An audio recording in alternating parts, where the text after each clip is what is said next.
If you are a procrastinator, you know the ritual. You sit down to do something important, and suddenly cleaning the kitchen feels urgent. Organizing your notes feels essential. Even watching a video about productivity feels like research. And then later, you feel that familiar mix of guilt and stress, because you don't actually do the thing. Here is the strange part. Procrastination isn't usually laziness. It's often intelligence, misdirected by emotion. In this video, we are going inside the mind of master procrastinator, so you can finally understand what's happening and learn a few simple ways to break the spell. Quick note: this video is educational and based on common psychology and behavior patterns. It's not medical advice. If you suspect you have ADHD or chronic anxiety or depression, it's worth speaking with a professional. Because procrastination can sometimes be a symptom of something deeper. But even without a diagnosis, almost everyone procrastinates sometimes, and understanding the mechanism is the first step to changing it. What procrastination actually is and what it isn't. Let's define it clearly. Procrastination is when you delay doing something you intend to do, even though you know waiting will likely make it harder or more stressful later. That definition matters, because procrastination is not the same as choosing rest intentionally, taking a strategic break, delaying something because it's genuinely not important.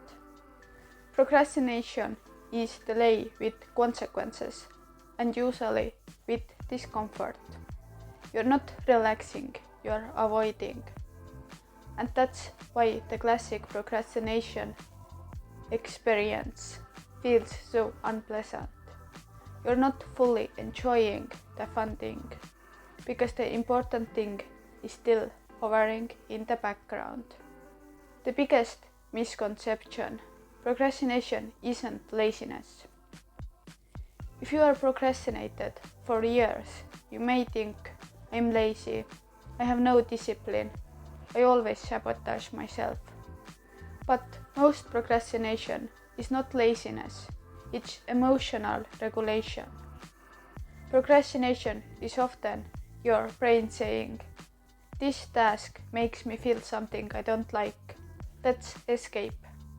And the escape is usually immediate relief: scrolling, cleaning, snacking, organizing, researching, replying to messages, doing small tasks that feels productive. This is why procrastinators can be extremely busy while avoiding the thing that matters. Part 1. The emotional drivers of procrastination. What causes procrastination?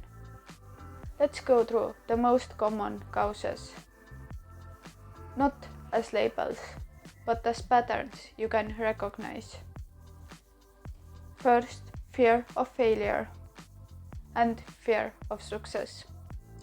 Fear of failure sounds obvious. What if I do badly?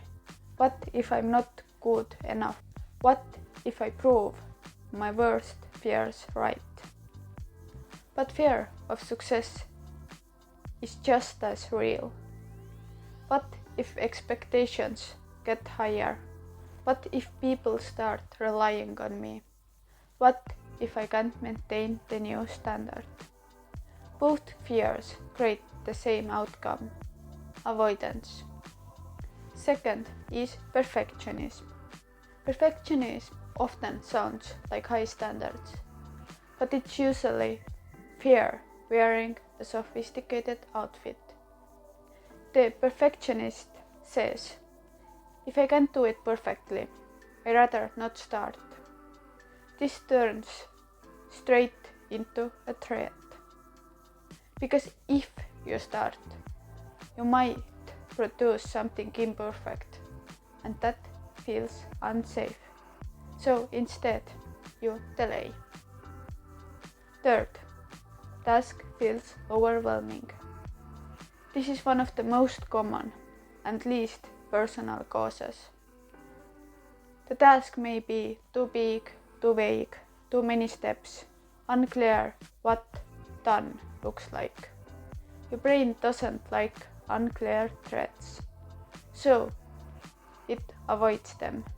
This is why you can procrastinate on something you want to do, because wanting doesn't remove complexity. Fourth, low meaning or low motivation.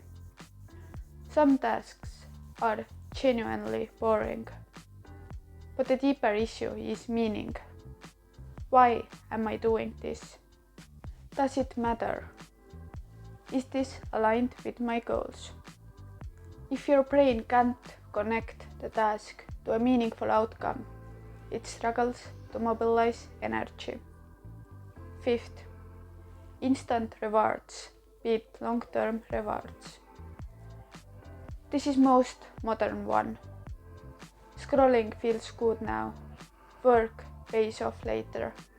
Your brain isn't designed to prioritize long-term rewards when immediate ones are available. So the immediate rewards win unless you design your environment differently. Sixth, poor planning. Procrastination often looks like character flaw, but it can be scheduling flaw. Common planning mistakes: underestimating how long things take, no specific start time, no clear next step, no boundaries around distractions.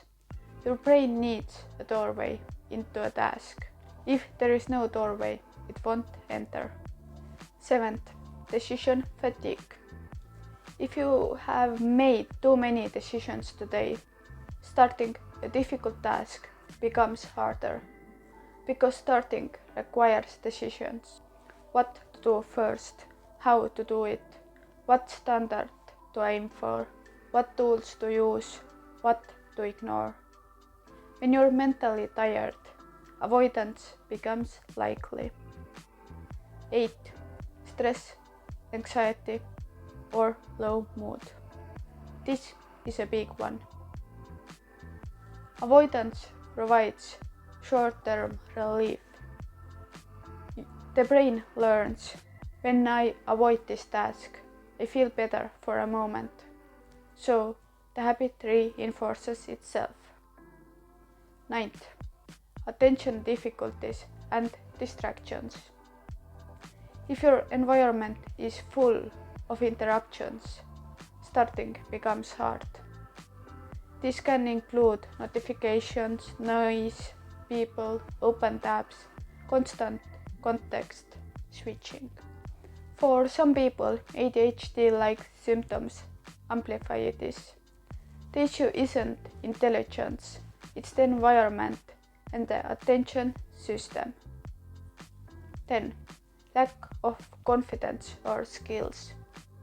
Sometimes you delay because you're not sure how to do the task, and uncertainty creates resistance. If you don't know the next step, your brain avoids the discomfort of feeling incompetent. Second part, Tim Urban's cast of characters, the internal drama. The procrastinator's mind explained as a story.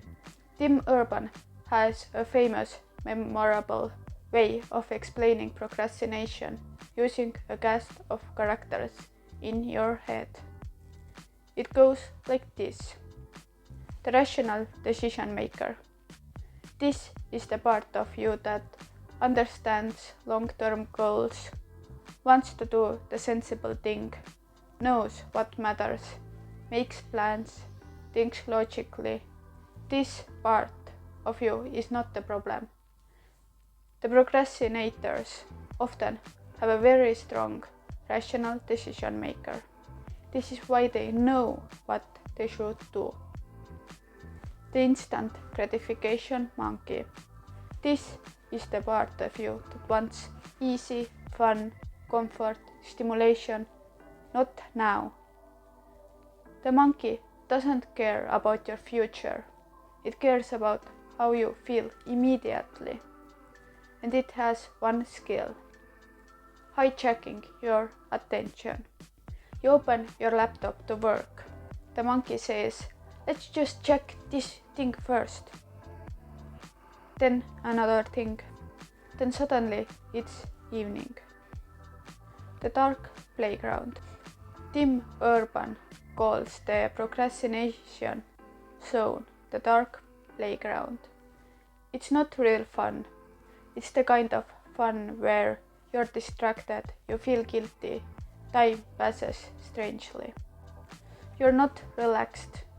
You are half enjoying, half panicking.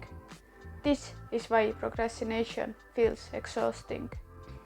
Even your leisure time becomes contaminated by stress. The panic monster. The monkey has one weakness: the panic monster. The panic monster wakes up when a deadline is close, consequences became real, the cost of avoiding becomes too high. When the panic monster arrives, it scares the monkey off the controls, and suddenly you become extremely productive. You cleanly execute in 6 hours what you avoided for 6 days. This is why procrastinators often appear like miracle workers at the last minute.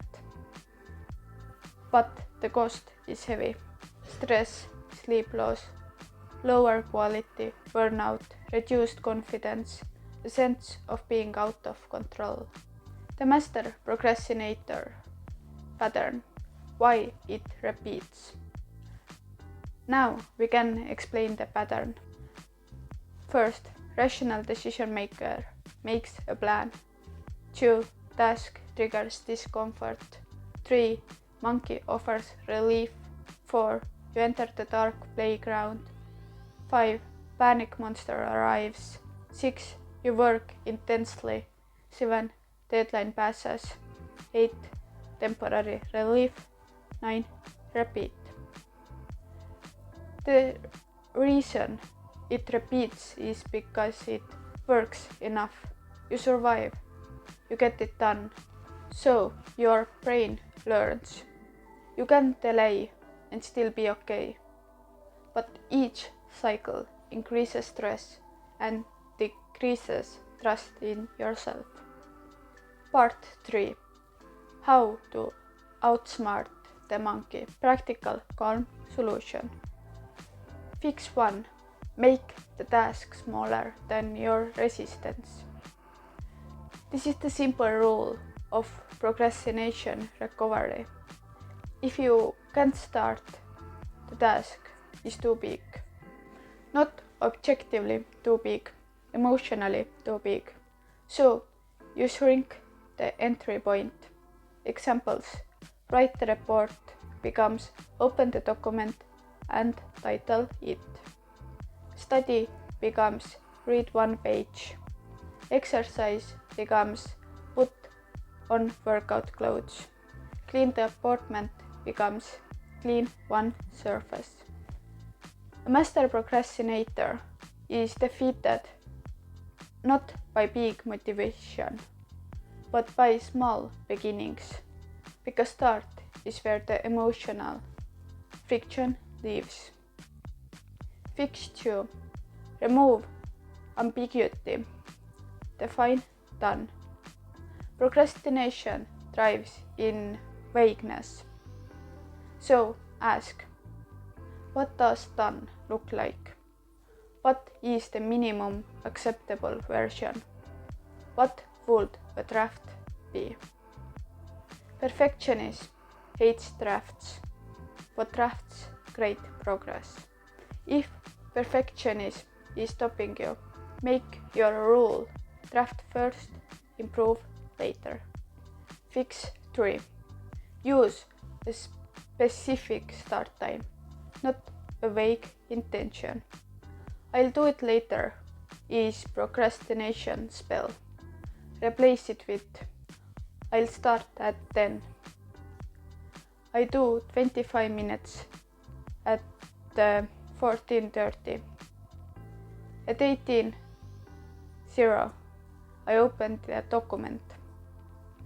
The brain responds better to appointments than intentions. Fix 4. Build a frictionless environment. Many procrastinators try to fight distractions internally, but the easier solution is external. Phone in other room, notifications off, single tap open, desk cleared, tools prepared beforehand. Your environment should make the desired action the easiest action. Fix 5. Treat procrastination as emotional data. If you keep procrastinating on the same task, ask, what emotion is there? Fear of failure, fear of judgment, overwhelm, uncertainty. Then respond directly to that. If it's uncertainty, ask someone, watch one tutorial, define the first step. If it's overwhelm, break it down, write the steps on paper. If it's perfectionism, set a draft-only rule, lower the standard temporarily. This is not weakness, it's skill. Fix 6. Create a reward system that doesn't hijack you. Your brain needs dopamine, so create intentional rewards. Tea after a focus block, a walk after 30 minutes, music during boring admin work, something small that makes effort pleasant. But the sequence matters. Work first, reward after. Otherwise, the monkey stays in control all day. Part 4. The simple anti-procrastination protocol. Here is a simple protocol you can use anytime. Name the task. Shrink the first step. Set a timer. Remove distractions. Define done for this session. Stop when timer ends. Repeat later. Most procrastinators fail because they demand too much from themselves at once.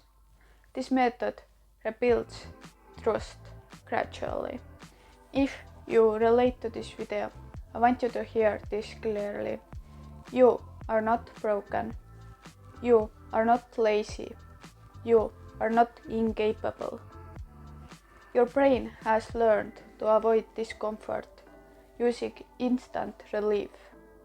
That's human strategy. Now you can learn a better strategy. Small starts, clear steps, calm structure, and environment design. And when you do that, the panic monster becomes unnecessary because you are no longer living on last minute fear. You become someone who can start, even when you don't feel like it. If you want to practice this, choose one task you have been avoiding and try the 2-minute start today. And tell me in the comments, what's your instant gratification monkey most likely to distract you with? Thank you for watching, and I will see you in the next one.